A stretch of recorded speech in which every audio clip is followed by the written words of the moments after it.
नमस्कार दोस्तों, स्वागत है मेरे अपने YouTube चैनल एजुमेनिया 247 पर।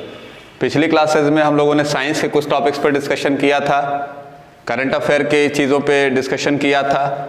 आज हम लोग शुरू करने जा रहे हैं हिस्ट्री की क्लासेस कि हिस्ट्री के क्लासेस में क्या क्या चीज़ें इंपॉर्टेंट हैं, वो सारी की सारी चीज़ें हम लोग लेकर के चलेंगे। जो मोस्ट इम्पॉर्टेंट टॉपिक्स हैं पहले उनको कवर किया जाएगा, तब उसके बाद हम लोग आगे डिस्कशन करेंगे। आज हम लोग शुरू करने जा रहे हैं 1857 की क्रांति यानी 1857 रिवॉल्ट। है क्या, पहले तो इसको लेकर के कुछ जो भ्रम है उनको क्लियर किया जाए कि 1857 की क्रांति क्या केवल एक सैनिक विद्रोह थी। तो ये तब तक चला जब तक कि वीर सावरकर साहब की किताब नहीं आई थी, तब तक यही कहानी फैलाई गई अंग्रेजों के द्वारा कि 1857 का विद्रोह केवल और केवल एक सैनिक टुकड़ी के द्वारा किया गया एक छोटा सा विद्रोह है। आगे चलते हैं कि क्या 1857 की क्रांति में केवल किसी धर्म विशेष के लोग ही थे। तो मैं बताते चल रहा हूं आपको कि जितना रोल उस क्रांति के अंदर बेगम हजरत महल का था, उतना ही रोल रानी लक्ष्मीबाई का भी था। यानी किसी एक धर्म विशेष के लोग केवल इस क्रांति के अंदर नहीं जुड़े हुए थे, यानी एक धार्मिक विद्रोह भी नहीं कहा जा सकता। लेकिन क्या ये पूरे तरीके से सफल रहा? तो पूरे तरीके से सफल भी नहीं मान सकते। क्या पूरे तरीके से असफल रहा? तो इसको हम पूरे तरीके से असफल भी नहीं मान सकते। फाइनली डिसाइड किया गया कि 1857 का जो विद्रोह था ये भारत का पहला स्वतंत्रता संग्राम था, कि प्रथम स्वतंत्रता संग्राम के नाम से जाने जाने लगा। और इसका पूरा का पूरा श्रेय जाता है एक किताब को, और वो थी क्या? तो 1857 का स्वातंत्र्य समर। इस किताब को आप स्पेशली याद रखिएगा, क्योंकि जितनी भी रियलिटी थी, ये सारी की सारी रियलिटी जो आज हम लोग 1857 को प्रथम स्वतंत्रता संग्राम के तौर पर मानते हैं, ये पूरी की पूरी देन इस किताब की है। किताब लिखी किसने थी? तो ये किताब लिखी थी वीर सावरकर ने। वीर सावरकर ने शुरुआत तो इन्होंने पहले से की थी, लेकिन इस किताब को फाइनली प्रिंट होने में टाइम आ गया। और ये कब पहली बार प्रिंट हुई? 1908 में। बाद में पुस्तक ये मूल रूप से जो लिखी गई थी ये मराठी भाषा में लिखी गई थी। बाद में इसका अंग्रेजी अनुवाद भी हुआ था। तो इसी किताब में रियल चीजें निकल कर के आई और पूरी की पूरी घटना सही तरीके से बताई गई कि 1857 का स्वातंत्र समर जो किताब थी वीर सावरकर साहब की, इसमें सारी घटनाएं लाइन बाय लाइन अच्छे तरीके से समझाई गई कि ये मात्र केवल सैनिक विद्रोह नहीं था। 1857 के विद्रोह को हम कह सकते हैं कि कहीं न कहीं 1947 के राष्ट्रीय आंदोलन की पहली पृष्ठभूमि जो रची गई थी, वो रची गई थी 1857 के स्वतंत्रता संग्राम के समय ही। किताब का नाम जरूर याद रखिएगा, राइटर का नाम याद रखिएगा, किस लैंग्वेज में लिखी गई है उसको भी याद रखिएगा, और किस भाषा में इसको अनुवाद किया गया। तो अनुवाद किया गया था अंग्रेजी भाषा में। और अंग्रेजी भाषा में अनुवाद किसने किया था? तो अंग्रेजी भाषा में अनुवाद करने वाले थे इसके लाला हरदयाल। ये सारी चीज़ें जो कहीं ना कहीं इंपॉर्टेंट्स हैं और ज़्यादातर किताबों में आपको आसानी से उपलब्ध नहीं हो पाती है, उनसे शुरू करने जा रहा हूँ। अब आता हूँ आगे।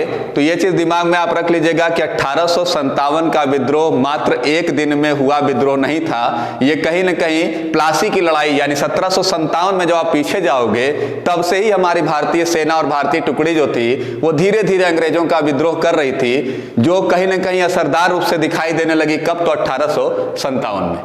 बात करेंगे कुछ चीजों पे जहां से कुछ चीजें इंपॉर्टेंट हैं, उन पे अगर बात किया जाए तो कुछ क्वेश्चन बनते हैं। कहां से?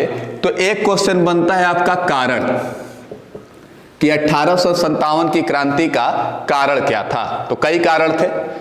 दूसरी चीज कि इस क्रांति का प्रसार किस तरीके से हुआ, यानी क्रांति जो थी सब जानते हैं कि बैरकपुर छावनी से शुरुआत हुई थी, लेकिन कहां कहां तक ये पहुंची और कहां कहां तक ये असरदार हुई, ये चीज आप पढ़ने को मिलेगी आपको प्रसार में।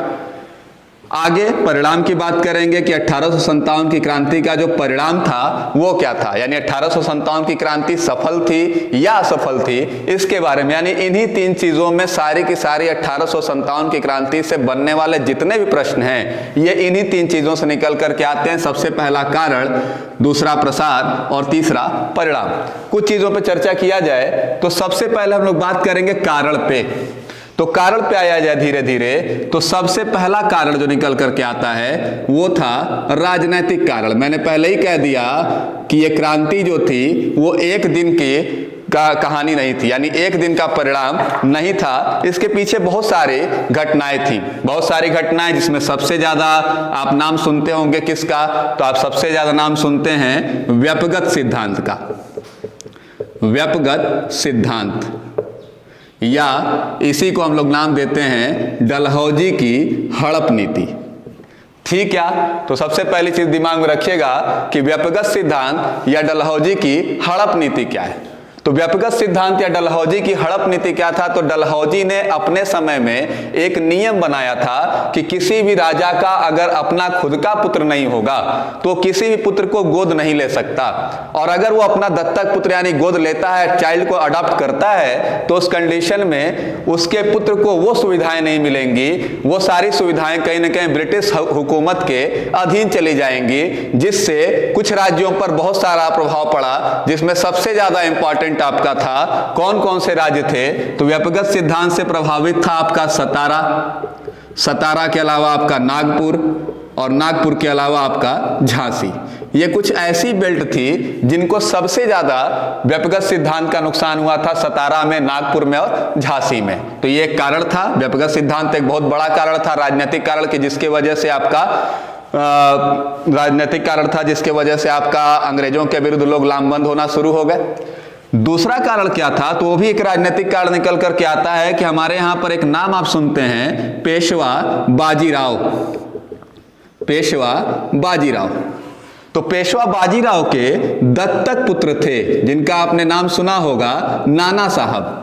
दत्तक पुत्र, मैं फिर से बोल रहा हूं कि वो भी अडॉप्टेड चाइल्ड थे। कौन? तो पेशवा बाजीराव के दत्तक पुत्र थे नाना साहेब। वास्तविक नाम कहीं कहीं पूछता है तो वास्तविक नाम याद रखिएगा कि इनका वास्तविक नाम था धुंधु पंत के नाम से जाने जाते थे। तो पेशवा बाजीराव के जो दत्तक पुत्र थे नाना साहब, उनको भी दत्तक पुत्र मानते हुए नाना साहब की अंग्रेजों ने पेंशन बंद कर दी।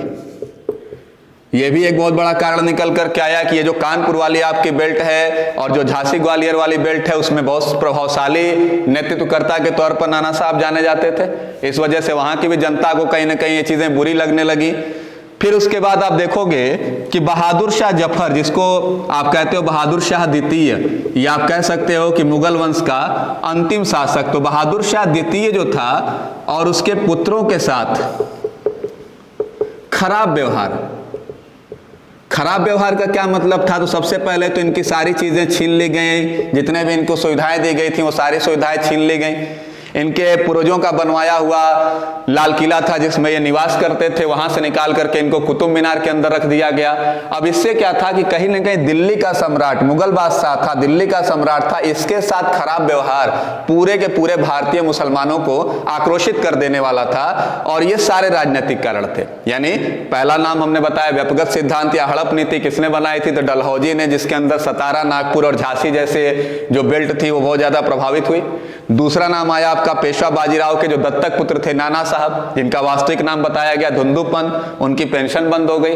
बहादुर शाह द्वितीय और उनके पुत्रों के साथ खराब व्यवहार किया जाने लगा। और उसके अलावा एक जो सबसे बड़ा कारण और निकल करके आता है वो था आपका न्याय प्रक्रिया का जटिल होना। न्याय प्रक्रिया का जटिल होना। और ये न्याय प्रक्रिया जटिल किसके लिए थी? तो ये न्याय प्रक्रिया केवल और केवल जटिल थी भारतीयों के लिए। क्यों? क्योंकि उनके जुडिशरी सिस्टम में भारतीयों का कोई भी कंट्रीब्यूशन नहीं था।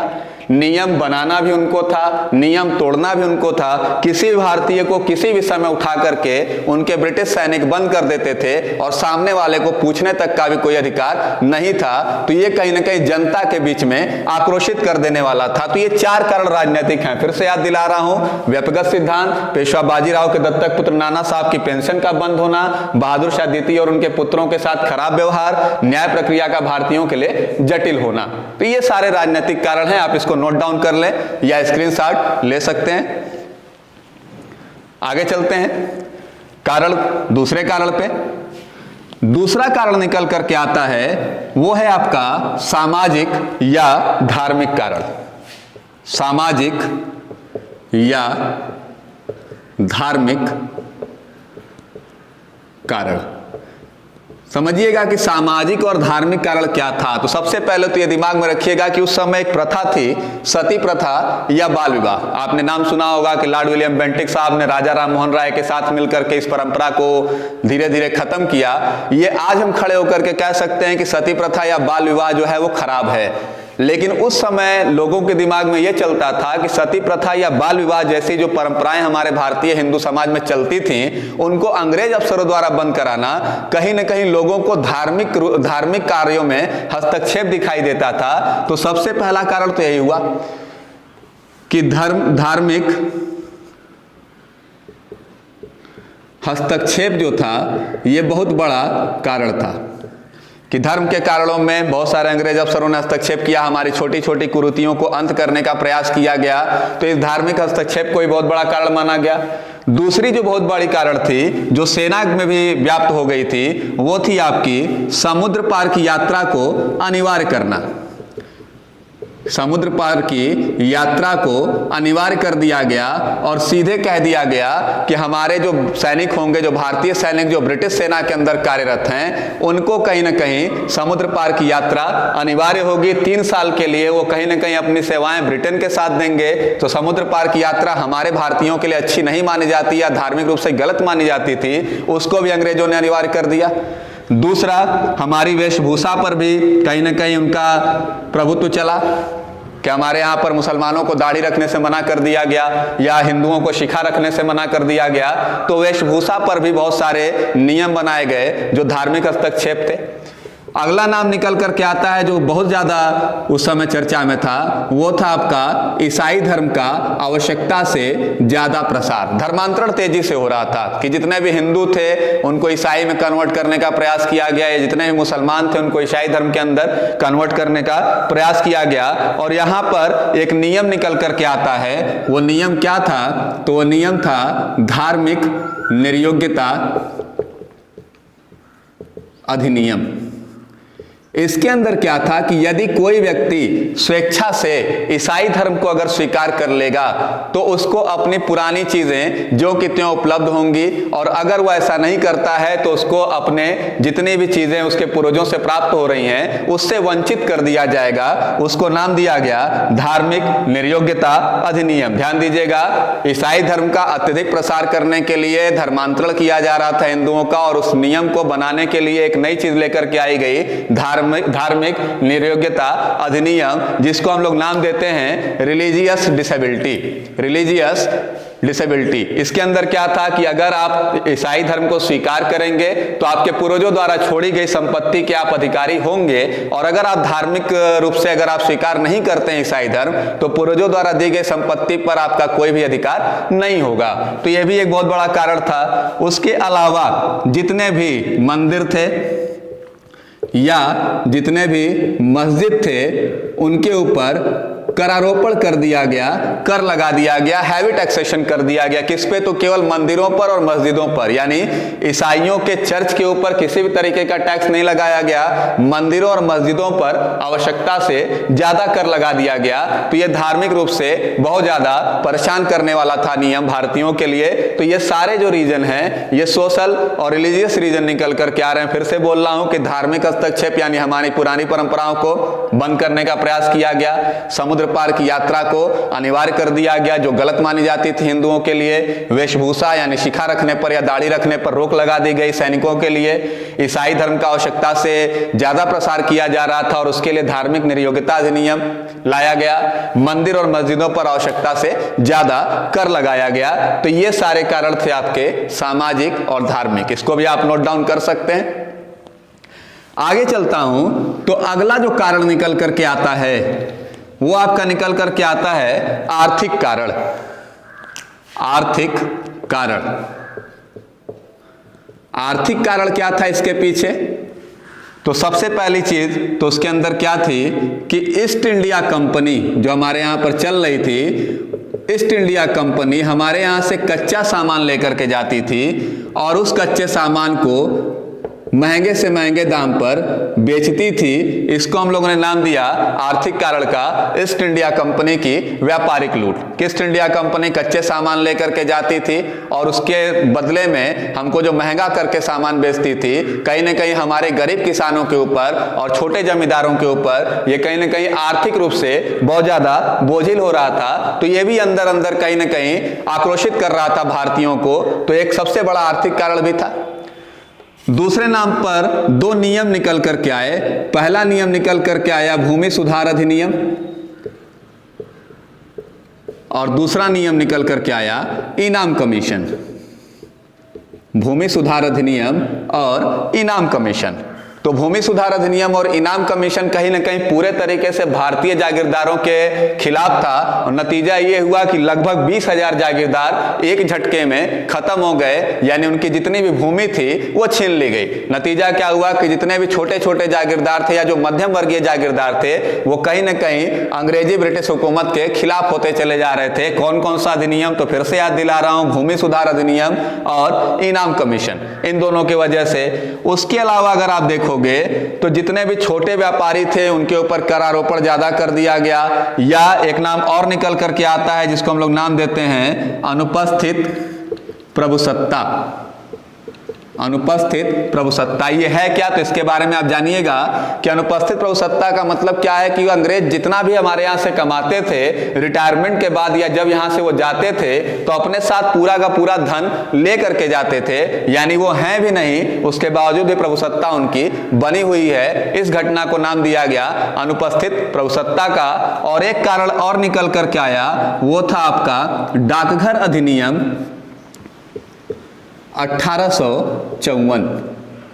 1854 से पहले, 1854 से पहले जितने भी सैनिक थे उनको एक विशेष छूट दी गई थी कि वो अपने पूरे परिवार को किसी भी समय किसी भी प्रकार का पत्र भेज सकते हैं और उसके बदले में उनका किसी प्रकार का आर्थिक रूप से दोहन नहीं किया जाएगा। लेकिन जब देखा गया कि ये सैनिक जो हैं वो छिटपुट विद्रोह कर रहे हैं तो ब्रिटिश सरकार ने डाकघर अधिनियम पास किया 1854 में और उसमें कहा क्या कि जितने भी सैनिक हैं अगर वो अपने परिवारजनों को या अपने किसी मित्र को या अपने घर पर किसी प्रकार का अगर पत्र भेजेंगे तो उसके बदले में उनको ज्यादा खर्च देना पड़ेगा। नतीजा कि सैनिकों के अंदर आंतरिक विद्रोह की शुरुआत भी यहीं से हुई। फिर से बोल रहा हूं, आर्थिक कारण ईस्ट इंडिया कंपनी की व्यापारिक लूट एक बहुत बड़ा कारण था। भूमि सुधार अधिनियम और इनाम कमीशन ये भी बहुत बड़े कारण थे जिससे जागीरदारी प्रथा का लगभग अंत हो चुका था कि जितने भी छोटे और मध्यम वर्गीय जागीरदार थे वो लगभग खत्म हो चुके थे। अनुपस्थित प्रभुसत्ता यानी अंग्रेजों द्वारा हमारे यहां से कमाना और कमा करके सारी की सारी धनराशि लेकर के चले जाने की घटना को नाम दिया गया किसका? तो अनुपस्थित प्रभुसत्ता का। आगे चलते हैं तो डाकघर अधिनियम। तो डाकघर अधिनियम यानी हमारे जो सैनिक थे उनके ऊपर ज्यादा से ज्यादा शुल्क लगा दिया गया पत्र लेखन के लिए, उसको नाम दिया गया डाकघर अधिनियम 1854 का। तो हमने 3 कारणों के बारे में चर्चा किया। पहला कारण हमने डिस्कशन किया राजनीतिक यानी पॉलिटिकल इश्यूज क्या थे जिसके वजह से 1857 की क्रांति हुई। दूसरी कंडीशन हम लोगों ने डिस्कशन किया वो क्या था? तो हमारा था सामाजिक और धार्मिक कारण कि हमारे सोशल इश्यूज क्या थे या रिलीजियस इश्यूज क्या थे जिसकी वजह से जनता जो थी वो विद्रोह के मूड में आई थी। तीसरी रीजन पे हम लोग आए हैं आर्थिक कारण यानी कि इकोनॉमिकल रीजन की अगर बात किया जाए तो इकोनॉमिकल रीजन आपके सामने है, तो इसको आप एक बार इसको भी नोट डाउन कर लीजिए। आगे चलते हैं। अगला जो नाम आता है वो है आपका तात्कालिक कारण। तो तात्कालिक कारण आप सबको पता होगा कि सेना के द्वारा किया गया विद्रोह था, कि सेना ने जो विद्रोह किया था उसको हम लोगों ने सैन्य विद्रोह का नाम दिया। तो तात्कालिक कारण एक दिन में नहीं पैदा हुआ था। शुरुआत कहां से हुई थी? तो सेना में कहीं ना कहीं दो नाम थे।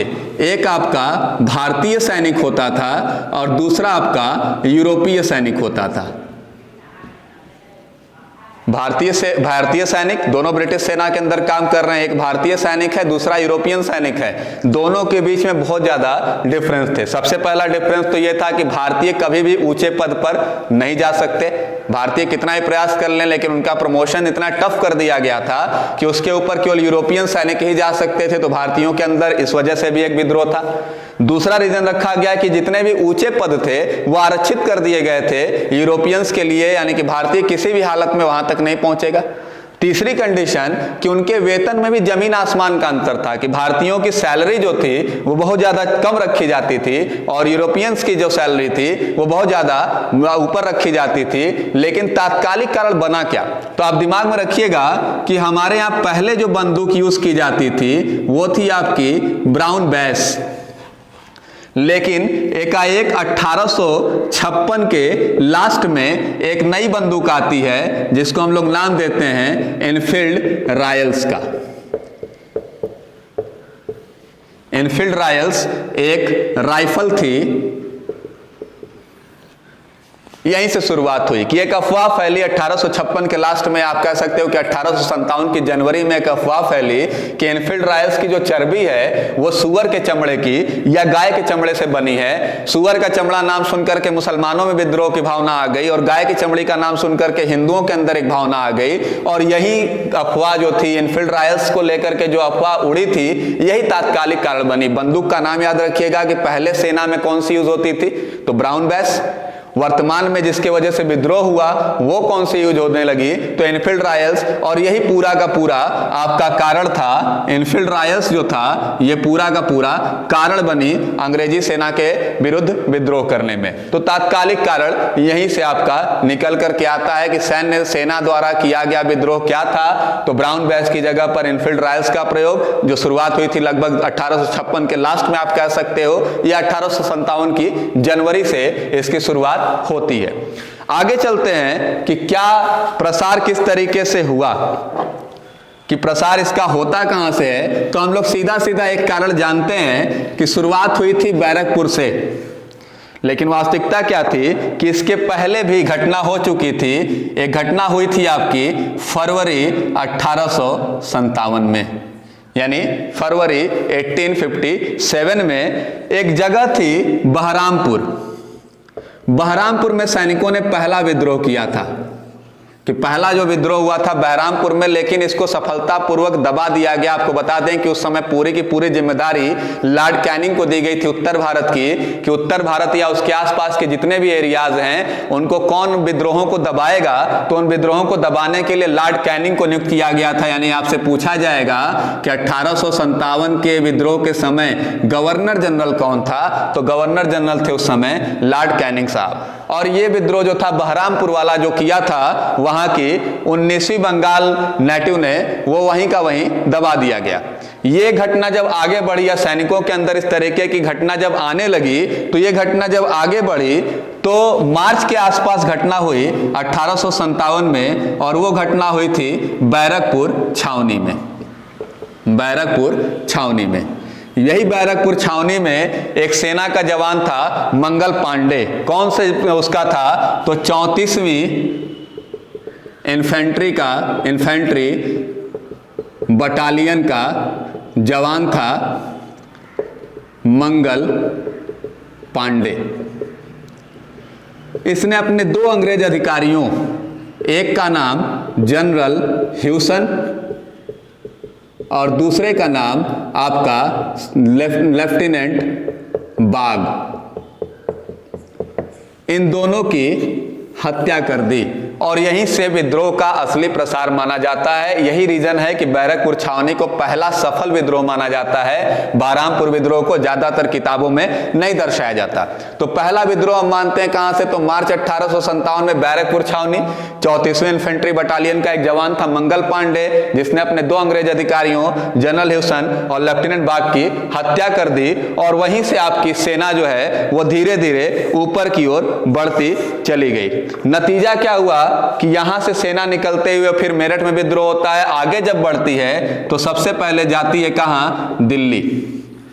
दिल्ली टारगेट में इसलिए था क्योंकि यहीं से केंद्र का संचालन होता था। पूरे तरीके से जो सेना का संचालन होता था वो दिल्ली से होता था। और दिल्ली में क्रांति का नेता बना दिया किसको, तो बनाया गया बहादुर शाह जफर को, जिनका नाम हमने अभी लिया था कि बहादुर शाह जफर यानी बहादुर शाह द्वितीय, जो अकबर द्वितीय के बेटे थे या मुगल बादशाह, अंतिम मुगल बादशाह आप मान सकते हैं। तो बहादुर शाह जफर को इस क्रांति का नेता चुन लिया गया। और उस समय जो बहादुर शाह की उम्र थी लगभग 82 से 84 साल के आसपास थी। नतीजा कि बहादुर शाह जफर जो थे वो प्रतीकात्मक रूप से नेता तो चुन लिए गए, लेकिन चूंकि उतने ज्यादा क्रिएटिव नहीं थे या उतने ज्यादा वो उस समय एक्टिव नहीं थे, इस वजह से उन्होंने अपने जो सैन्य दल का नेतृत्व करने के लिए या सैन्य नेतृत्व करने के लिए अपने सेनापति को रख दिया। और वो सेनापति कौन था, तो वो था आपका बख्त खां। यानी अगर आपसे पूछा जाएगा कि सैन्य विद्रोह का संचालन किसने किया या 1857 की क्रांति का नेतृत्व किसने किया, तो प्रतीकात्मक नेतृत्व तो बहादुर शाह जफर ने किया था। लेकिन चूंकि इनके अंदर नेतृत्व की कमी थी बढ़ती आयु के कारण, तो सैन्य नेतृत्व की जिम्मेदारी दी गई उनके सेनापति किसको, तो बख्त खां को। तो बख्त खां ने सैन्य टुकड़ी का नेतृत्व किया। और नतीजा क्या हुआ कि यह घटना जो थी, प्रसार की अगर बात किया जाए तो प्रसार आपका होना शुरू किया कहां से, तो दिल्ली के बाद आप बढ़ते हैं आगे तो कानपुर। कानपुर के आगे जब आप बढ़ोगे तो लखनऊ, लखनऊ के अलावा झांसी, झांसी के अलावा आपका जगदीशपुर बिहार। ये लगभग प्रसार था। तो आप कह सकते हो कि ये इलाहाबाद, आप कह सकते हो कि धीरे धीरे पूरे के पूरे भारत में ये विद्रोह तेजी से फैल गया। यानी ये विद्रोह जो था लगभग का लगभग आपका शुरुआत होती है कहां से, तो मेरठ और बैरकपुर से, और बढ़ते बढ़ते वो दिल्ली, कानपुर, लखनऊ, झांसी, जगदीशपुर, इलाहाबाद सारी जगहों पे, यानी उत्तर भारत सबसे ज्यादा प्रभावित हुआ, पश्चिमी भारत भी कहीं ना कहीं आपका प्रभावित हुआ, दिल्ली तक उसका प्रभाव रहा। तो ये प्रसार की बात हो गई। तो ये बेसिक इंफॉर्मेशन 1857 की क्रांति पे मैं बात कर रहा हूं कि 1857 की क्रांति का बेसिक इन्फो क्या है। तो आज हम लोगों ने 2 चीजों पे डिस्कशन किया। पहला डिस्कशन हमने किया क्या, तो क्या क्या रीजन थे 1857 की क्रांति के, क्या क्या कारण थे। दूसरा हम लोगों ने डिस्कशन किया कि कहां कहां से प्रसार हुआ। अगली वीडियो जब मैं आपके बीच में लेके आऊंगा तो उसमें 2 चीजों पे काम किया जाएगा कि प्रसार के दौरान किसने कहां से नेतृत्व किया और उसका परिणाम क्या रहा। उससे हम लोग एनालाइज कर पाएंगे कि 1857 की क्रांति सफल थी या असफल थी। उसके बारे में चर्चा करूंगा अगले वीडियो में। हमारे साथ अगर आप बने रहना चाहते हैं तो हमारा जो चैनल है एजुमेनिया 247 उसको लाइक कीजिए, सब्सक्राइब करिए, शेयर करिए और साथ साथ बेल आइकन दबाना मत भूलिएगा, क्योंकि हम जितने वीडियोस लेकर के आते हैं वो आपके पास जल्द से जल्द पहुंचाने की जिम्मेदारी हमारी है। हमारे साथ बने रहने के लिए धन्यवाद।